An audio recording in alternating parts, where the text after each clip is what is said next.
Assalamualaikum warahmatullahi wabarakatuh. Alhamdulillah, alhamdulillahilladzi amarna wa jabana bil ibadah. Wassalatu wassalamu ala rasulillah sayyidina Muhammad bin Abdullah. Rabbi shrah li sadri wa yassir li amri wa hlul 'uqdatam min lisani yafqahu qawli. Amma ba'du. Yang terhormat bisa sama-sama kita hormati, yakni dosen pengampu mata kuliah kebijakan pendidikan, yaitu Dr. Haja Mimin Mariati, MPD, yang mungkin pada kesempatan sore hari ini tidak bisa hadir di tengah-tengah kita karena beliau sedang melaksanakan ibadah umroh, yang semoga sama-sama kita doakan selalu dalam lindungan Allah Subhanahu wa Ta'ala. Yang saya hormati pula dan yang saya banggakan Ketua Kelas MPI 3B serta staf dan jajarannya. Yang saya banggakan teman seperjuangan, teman-teman MPI 3B. Puja dan puji serta tasyakur tak lupa pula kita panjatkan kehadirat Allah Subhanahu wa Ta'ala yang telah memberikan kita beribu-ribu macam nikmat, terutama nikmat iman wal Islam, sehat badan, sehingga kita dapat thalabul ilmi di tempat yang insya Allah dimuliakan ini. Salawat dan salam tak lupa pula semoga selalu tercurah limpahkan kepada baginda alam, yakni Nabi besar Muhammad sallallahu alaihi wasallam. Karena berkat beliaulah Islam bisa sampai ke kampus Unsika termegah ini. Saya di sini sebagai moderator pada kesempatan hari ini. Adapun anggota atau kelompok kami dari kelompok 5 mata kuliah kebijakan pendidikan, yakni yang pertama ada Andihana Syakira dengan NPM 21106311223. Yang kedua ada Saudara Bastia Abdul Jabar dengan NPM 21106311258. Yang ketiga ada Jessica Uliani dengan NPM 21103111280. Yang keempat ada Ia Rauda dengan NPM 21106311279. Dan yang kelima ada Ilhaqul William Al-Fajri, yaitu saya sendiri dengan NPM 21106311276. Adapun untuk sesi-sesinya kita bagi menjadi 5 sesi. Yang pertama sesi pembukaan, yang kedua sesi penyajian materi, yang ketiga sesi tanya jawab, yang keempat sesi langsung tutup atau selesai. Oke, untuk mempersingkat waktu kita langsung aja kita mulai, kita buka diskusi pada kesempatan sore hari ini dengan membacakan basmalah.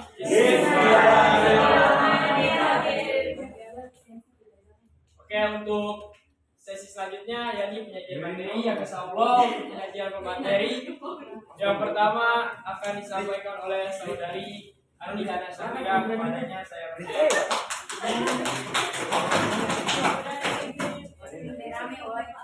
Terima kasih kepada saudara Ilham. Yang pertama, pengertian kebijakan pendidikan. Kebijakan pendidikan atau educational policy sebagai suatu pertimbangan yang didasarkan atas sistem nilai dan beberapa penilaian atas faktor-faktor yang bersifat situasional. Pertimbangan tersebut dijadikan sebagai dasar untuk mengoperasikan pendidikan yang bersifat lembaga. Pertimbangan tersebut merupakan perencanaan yang dijadikan untuk pengertian pendidikan 4.0. Pendidikan 4.0 adalah istilah umum yang digunakan oleh para ahli teori pendidikan untuk menggambarkan berbagai cara untuk mengintegrasikan teknologi cyber baik secara fisik maupun tidak dalam pembelajaran. Ini adalah penguatan dari pendidikan 3.0, mencakup pertemuan ilmu saraf, psikologi kognitif, dan teknologi pendidikan ini menggunakan digital dan mobile berbasis web, termasuk aplikasi, perangkat keras, dan aplikasi. Terima kasih kepada saudari Ana. Untuk penyajian materi selanjutnya, insya Allah akan disampaikan oleh Saudara Bastian Abdul Jabar, kepadanya saya persilakan. Oke saudari. Baik, selanjutnya ada kurikulum pendidikan 4.0. Revolusi industri 4.0 yang sangat akan teknologi yang super cepat akan membawa perubahan yang cukup signifikan.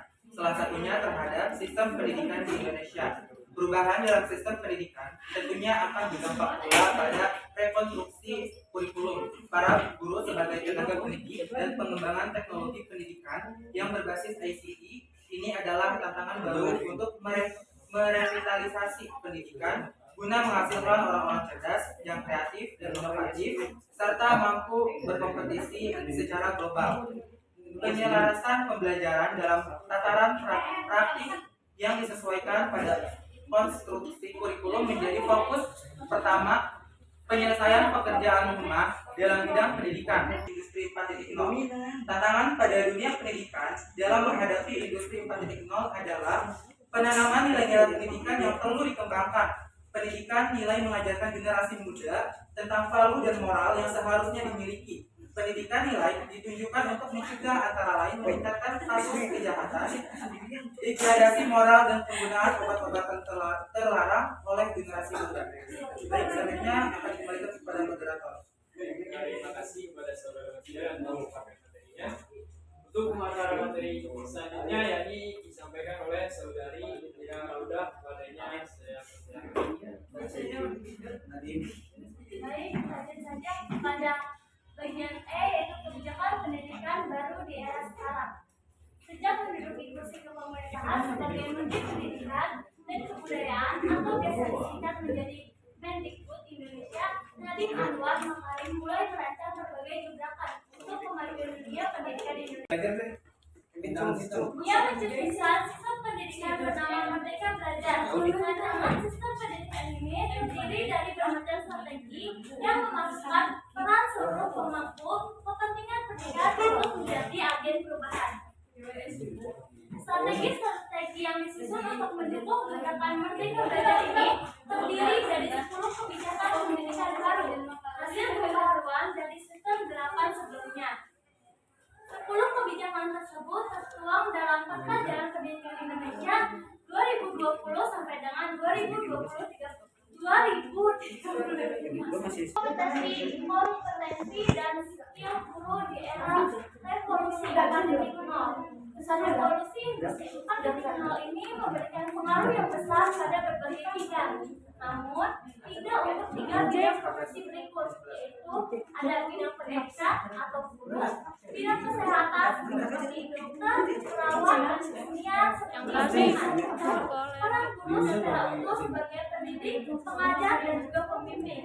Orang tua di sekolah tidak akan bisa digantikan sepenuhnya dengan kecanggihan teknologi. Karena dukungan seorang guru kepada para peserta didik memiliki keikhlasan yang tidak dilakukan oleh sembarang orang atau digantikan oleh teknologi. Saya kembalikan kepada moderator. Terima kasih kepada saudara Indra. Untuk pemaparan materi selanjutnya yang disampaikan oleh saudari Jessica, kepadanya saya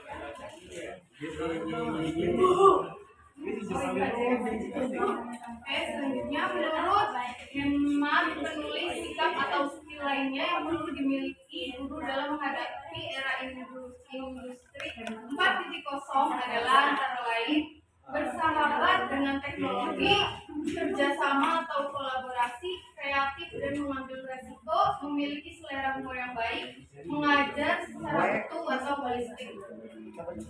Selanjutnya, sekolah dan guru menyelenggarakan pembelajaran di era revolusi industri 4.0, yaitu yang pertama pembelajaran berpusat kepada siswa, yaitu student centered learning. Pembelajaran yang berpusat pada siswa mengandung makna bahwa guru bukan 14 lagi satu-satunya sumber utama pengetahuan di kelas. Yang berpusat kepada siswa tidak berarti bahwa guru menyerahkan semua kendali atas kelas. Sementara siswa didorong untuk belajar sesuai dengan gaya belajarnya. Guru masih memberikan bimbingan mengenai keterampilan yang perlu diperoleh. Guru dapat membuat poin yang mereka bangun dapat diterapkan dalam kehidupan mereka. Siswa akan jauh lebih termotivasi untuk mempelajari sesuatu yang dapat mereka lihat manfaat dan nilainya. Lalu yang terakhir yaitu sekolah terintegrasi dengan masyarakat dengan kekuatan. Baik, untuk selanjutnya yakni kesimpulan pemaparan materi pada hari ini yakni era revolusi industri 4.0 kan di pos-pos telah mengubah cara berpikir tentang pendidikan. Perubahan yang dibuat bukan hanya cara mengajar, tetapi jauh lebih penting adalah perubahan dalam perspektif konsep pendidikan itu sendiri. Oleh karena itu, pengembangan kurikulum saat ini dan masa depan harus melengkapi kemampuan siswa dalam dimensi pedagogik, keterampilan hidup, kemampuan untuk hidup bersama atau berkolaborasi dan berpikir kritis dan kreatif. Mengembangkan soft skill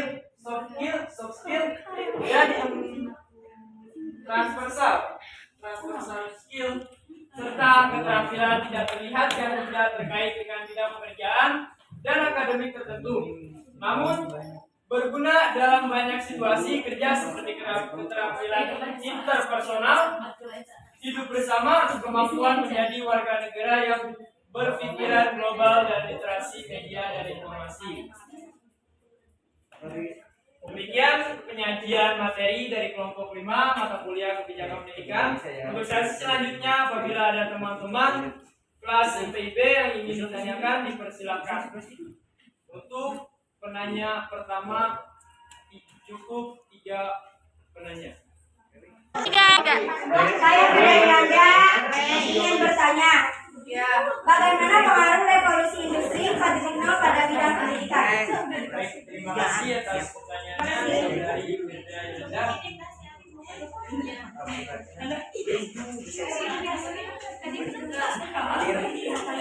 Tiga.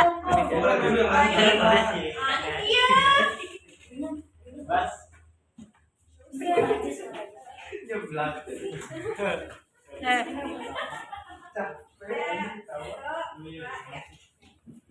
Baik, di sini saya akan menjawab pertanyaan dari saudari Yudha. Pertanyaannya, bagaimana pengaruh revolusi industri 4.0 pada bidang pendidikan?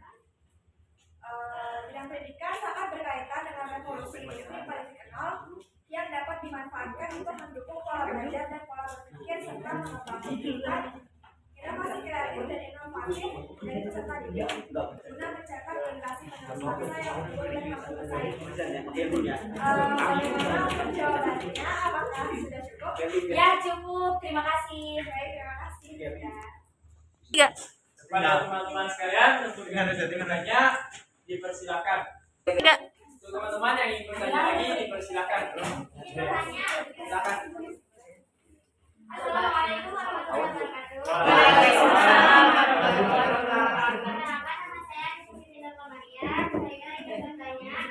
Apa yang menjadi tantangan dalam persaingan industri pendidikan yang merupakan Cek, kat. Aduh. Terima kasih kepada Aisyah. Pertanyaannya kita tampung terlebih dahulu. Baik, Kak. Jawab pertanyaan dari tantangan bangsa Indonesia dalam menghadapi era industri 4.0 ini adalah penyeluruhan SDM yang unggul dan berdaya saing tinggi. SDM unggul adalah kelompok angkatan kerja Indonesia yang profesional, produktif, mampu bersaing, dan siap menghadapi tantangan global serta revolusi industri 4.0 saat ini karena ekonomi dan dinamika. Makasih ya. Baiklah, mungkin itu saja yang dapat kita sampaikan. Kurang lebihnya kami mohon maaf apabila ada kata-kata yang kurang berkenan. Mohon kita sebelas-belas. Itu maaf yang sebelas-belasnya. Akhirul kalam, wallahul muwaffiq ila aqwamit thoriq. Wassalamualaikum warahmatullahi wabarakatuh.